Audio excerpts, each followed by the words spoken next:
सध्या सगळीकडे चर्चा चालू आहे ती म्हणजे वैष्णवी हगवणेची. तर हगवणे सर्वे म्हणताना मला म्हणजे शरम वाटते की इतके घाणेरडे लोक आणि इतके खालच्या दर्जाचे असे लोक की या समाजात वावरतात.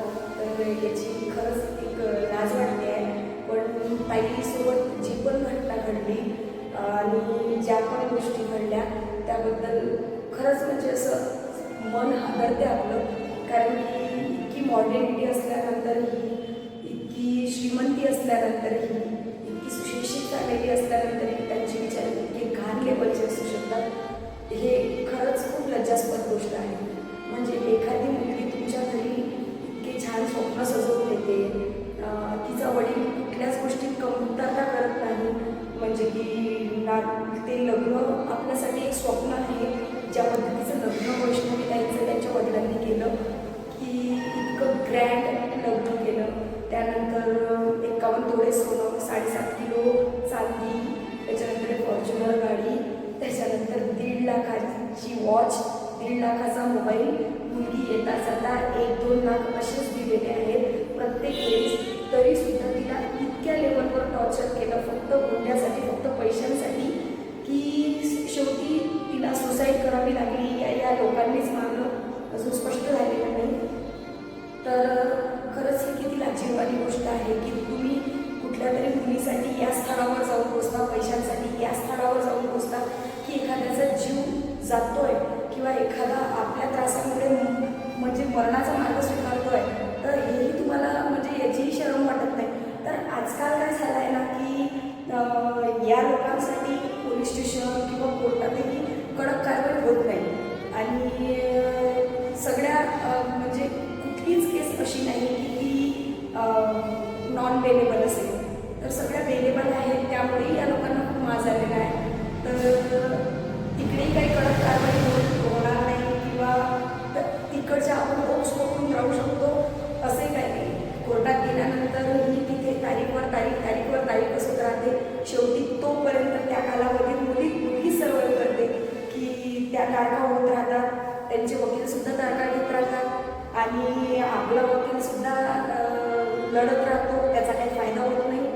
आणि शेवटी आउटपुट काय निघतो, तर आउटपुट हा निघतो की जेवढ्या वेळ हे सगळी प्रोसिजर चालू राहते तेवढ्या वेळ त्या मुलीला समाज टॉर्चर करतो, फॅमिली टॉर्चर करते, त्याच्यानंतर नातेवाईक टॉर्चर करतात. तिचा मानसिक छळ झालेला असतो, पुढेही मानसिक छळ होत राहतो. फ्युचरची काळजी, पास्ट खराब झालं त्याची काळजी, म्हणजे कुठेच ती सुखी नसते या सगळ्या प्रोसिजरमध्ये. तर काय करायला पाहिजे एखाद्या मुलीने? जर तिने लढायचं ठरवलं तर समाज तिला जगू देणार नाही, टॉर्चर करून परेशान करेल. आणि तिने मरण ठरवलं तर मेल्यानंतरही तिच्यावर 17 बोटं उचलल्या जातील. तर काय करायला पाहिजे एखाद्या मुलीने? सहन करायला पाहिजे. तिकडूनही ती मरणारच, पण ती जिवंत राहून मरणार.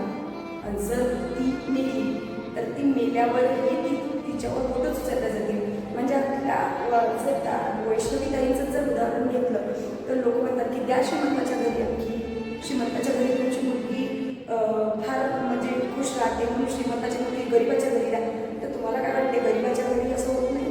होते, 100% होते. एखादे गरीब लोकही लालची असतात. मुळात तुमची श्रीमंती किंवा गरिबी किंवा समाज ह्या कुठल्याच गोष्टी चुकीच्या नसतात. चुकीचं असते ते म्हणजे तुम्ही व्यक्तिमत्व कसं आहे हे चुकीचं आहे. तुम्ही जर व्यक्तीच वाईट आहात तर काहीही करून तुमच्या चांगले विचार घालूच शकत नाही आम्ही, किंवा कोणीच घालू शकत नाही. ते तुमची वृत्तीच जर खराब असेल तर तुमचं ना समाज चांगलं होऊ शकत, ना काहीच चांगलं होऊ शकत नाही. त्या मुलीसोबत जर वाईट करायचं ठरवलेलं आहे तर शेवटी वाईटच होईल. आणि एखाद्या मुलीची जिंदगी जर खरंच मुलीसारखी घडवायची ठरवलेली असेल तर ती मुलीसारखीच जपल्या जाईल. तर विचार करा, एखाद्या मुलीचं आयुष्य खराब करताना थोडा विचार केला पाहिजे. आणि तुमची मुलगी पण असेल किंवा तुमची मुलगी पण दुसऱ्याच्या घरी जाते तर तुमच्या अपेक्षा काय असतात, आणि दुसऱ्याच्या मुली घरात आणताना तुमच्या अपेक्षा काय असतात. तर नोकर म्हणून दुसऱ्याच्या मुलीला समजणं हे खरंच खूप चुकीचं आहे. तर जशी तुमची आहे तशीच तिला वागवण्याचा प्रयत्न करा. आणि वैष्णवी ताईला भावपूर्ण श्रद्धांजली. खरंच खूप वाईट झालं. वडिलांचे स्वप्न, तिचे स्वप्न सगळे दोन्हीच मिळाले.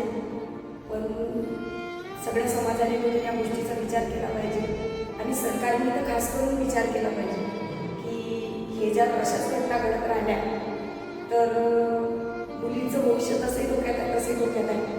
100 कायदे जर मुलींच्या बाजूने काढलेले आहेत आणि त्याचा आउटपुटच तिला मिळत नसेल आणि ती जर ते कायदे लढून लढून लढून थकत असेल आणि स्वतःचा जीव संपवणं सोपं समजत असेल तर ते कायदे तिच्याकडून असल्यावरही काही फायदा नाही होत. तर खरंच असे काही कायदे असायला पाहिजे ज्याच्यात स्ट्रिक्ट कारवाई होईल आणि सगळे लोक त्याला घाबरतील असे असायला पाहिजे. तर विनंती आहे समाजाला की फक्त मुलीला चुकीचं समजणं बंद करा आणि विनंती आहे सरकारला की या लोकांच्या विरोधात स्ट्रिक्ट कारवाई घ्या जेणेकरून आमच्यासारख्या सगळ्या मुलींना बळ मिळेल